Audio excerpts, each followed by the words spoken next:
there is a common misconception that is slowly going away, that only the super nerdy play Dungeons and Dragons.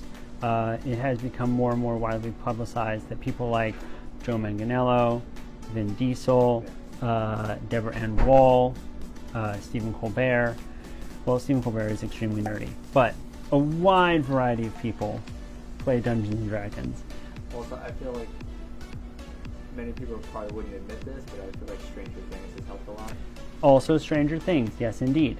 That is something that, if not simply bubbling up that nostalgia for people who played it back in the 80s, it has also had people be like, oh, okay, so that's what this is. It is people having fun telling a story together.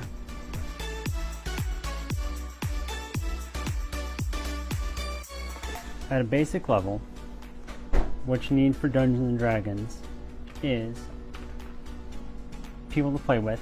First of all, you can play it by yourself if you really want to, but I don't recommend it. I would generally recommend one person who knows how to run things, and 2 or 3 other people at a minimum who want to play and be characters, and you are all going on adventures together, and one person moderates the adventures and tells you what happens, and the other 3 basically have to goof off or be very serious, one of the 2. But the basic thing that you need is the player's handbook, which has how you make characters, and you can be things like humans, elves, dwarves, dragon people, dark elves, fish people, all sorts of different things, angel people, devil people, all sorts of different things. You can choose, like whatever you want, you can be that thing. And you'll have a number of stats. You'll have a thing called a character sheet. It's suddenly got more complicated. Yeah. So it seems complicated, and it can be complicated, but I have played this game with people who do not enjoy math, and there are a lot of people who play this game who say, I don't math well, but what they do well is they imagine very well, and they play very well. And that is, in many ways, in my mind, more important than mathing well, or at least in the current generation. In the older generations, people were more about the mathing well. But the other thing that you need, in addition to this book right here, is you need some of these right here, some fancy dice. And the main one you want is the D20. It's a 20-sided die, and this is, if you go on any nerd forum, they'll tell you about the power of the 20-sided die and how it will kill you. You'll live and die by this die. And what you mostly want is a 20, and what you do not want is on the opposite side, a 1. If you get a 20, that is normally known as a critical success. And whatever you're trying to do, whether you're trying to slay a dragon or explore a dungeon, a 20 is going to be very, very good. A 1 is going to be very, very bad. And what you do with your character, and what you mostly use the math for, is if you get something in between, you're going to have numbers in here that help that number that is not a 20 be closer to or higher than a 20, and further away from a 1 is just the basics of what that is. Higher the better. Higher the better. I mean, you could just sit around with people and pretend you're goblins and orcs and dwarves and whatever if you wanted to, but this provides a structure and a form that everyone agrees on, so that you're not just playing Calvin Ball, to harken back to the old Calvin and Hobbes, where they just made stuff up as they went and everybody just started fighting each other. Now, the players, they get to do all the fun stuff. The Dungeon Master, or the DM, they want this book right here, the Dungeon Master's Guide. And what this is going to give is additional tools to the person running it, the Dungeon Master, to craft a world for the players to interact with, people to talk to, treasure to find, flying boots, potions that let you breathe fire, genies in bottles. So this is for all the world building. Exactly. Okay. some people might say, oh, I'm just getting a bunch of words in these books, but that is not the case. One of the main selling points of the modern Dungeons & Dragons experience is that there's also a lot of very good art to help you visualize some of the items that you're picking up.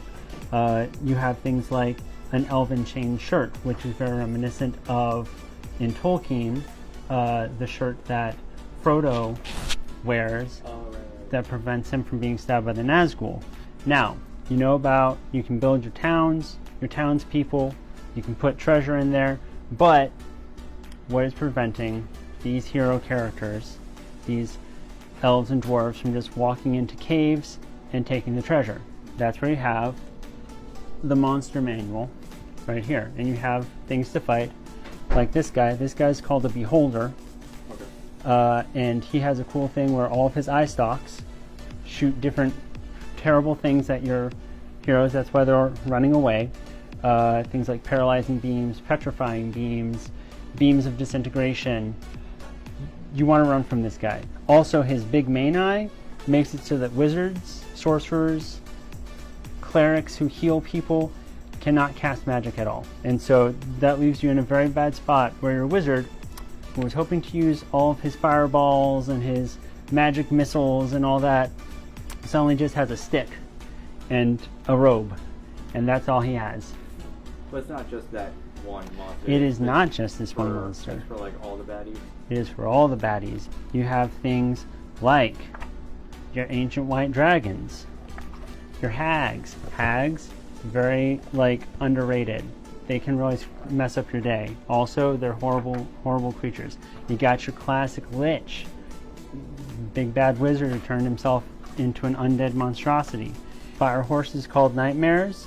You've got nagas from Indian mythology. That's another thing. It draws heavily on a wide variety of different mythologies from around the world. You even got more regular things like satyrs. And that's the thing, is they're not all monsters that are going to try and fight you. Some of them are going to try and trick you out of, maybe you got treasure and there's a satyr sitting outside and he's like, oh, come have a party with me. You go and have a party with the satyr, and suddenly all your treasure that you just fought a dragon for is gone. These are things that can happen. Now, these are the 3 books that I would recommend to anyone who is starting, really seriously going to get into Dungeons & Dragons. What I would also recommend to someone who is starting out running the game, there are a number of different adventure guides that can help you craft a different world. And that's what the stack over there is. We'll get to that. But this is Tales from the Yawning Portal. And what this is a number of classic Dungeons & Dragons adventures. Things like The Forge of Fury, The Sunless Citadel, Dead in Thay, Tomb of Horrors. Tomb of Horrors is a very classic one, made by Gary Gygax, the original developer of Dungeons & Dragons. And what this is these are all setting agnostic. So whatever world you want to set your adventure in, you can put one of these adventures into it. There was one that I ran called, that was supposed to be like a Mesoamerican temple, and I changed a few things around, and I had a brain-sucking monster in there called a Mind Flayer. Clearly not a Mesoamerican creature, but you can just change stuff around. But what this does for you is it does a lot of the heavy lifting. So you don't have to make a giant map like this on your own. They do it for you, and you just have to study it, print it out, give it to your players. But that's why I really like this one. Also, The Yawning Portal is deeply seated in the lore of Dungeons & Dragons. Dungeons & Dragons has a number of official settings that I will get to in a moment. This fellow here is Durnan, and he owns the Yawning Portal, and the Yawning Portal is an inn in the city of Waterdeep, where in that inn there is a giant opening, a yawning portal, that it just goes down about 100 feet. And what Durnan does is he charges people a single coin to go down, and down there is a dungeon that goes down many, many levels, and you can go in there and you can fight things, or maybe you'll die. He doesn't really care. But the thing is that in order to come back up, you have to give him 10% of whatever you got out of the dungeon. So he in and of himself, just the guy on the cover, is an adventure that you could have. So you have your friends, you have your books, but you're just like, okay, I've got these tools for making a world, but you know what, I just can't think of anything good. That's where the variety of setting books comes in. If you want to be in the world where everyone else is in Dungeons & Dragons, this is the one. If you want to be in not that world, this is the other one. This is about as Dungeons & Dragons as Dungeons & Dragons gets. Go and fight a big thing in a really, really terrible place. You like giants? We got giants. Dinosaurs, zombies, and zombie dinosaurs. Also a jungle. Magical heist film. This one right here. Yeah, it's pretty good. You don't want to be on land? You can be on the sea. You can fight as a pirate or fight pirates. Hashtag get the money. You can go to hell and have a Mad Max-like adventure with war machines of hellish destruction. So now, those are all settings, those are all places and inspiration. Like you crack open one of those books, and if you're trying to run a thing, you'll have at least 10 ideas just from like cracking open one of those books. But maybe your players are unsatisfied with the options in the player's handbook. They're just like, you know what, elves, I know about elves, I don't really care for them. You got anything else? Well, let me tell you about Volo's Guide to Monsters. This has more weird options and monstrous options. So if you want to be that Yuan-Ti, the snake persons, or goblins, or things called furbolgs that are like these giant, almost sort of cow-like nature things that wander around and try to do good by nature. You got this book. You got more options, more outlandish things you haven't heard of before.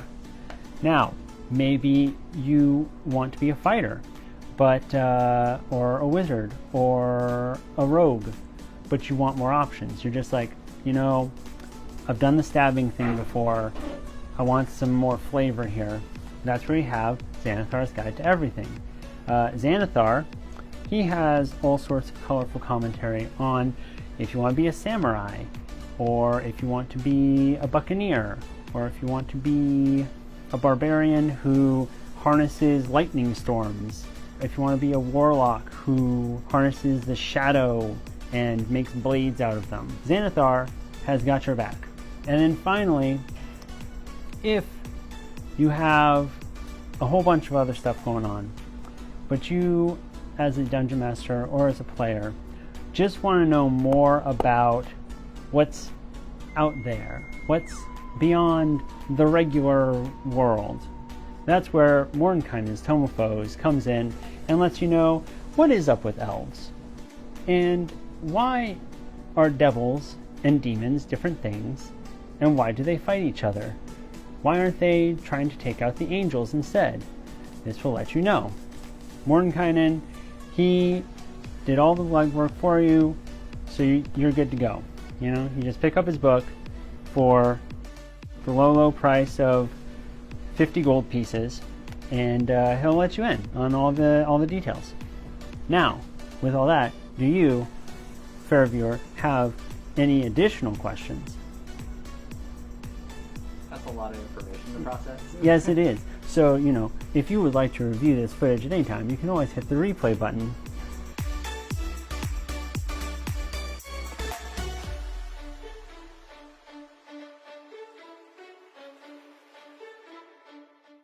Anything else? Okay.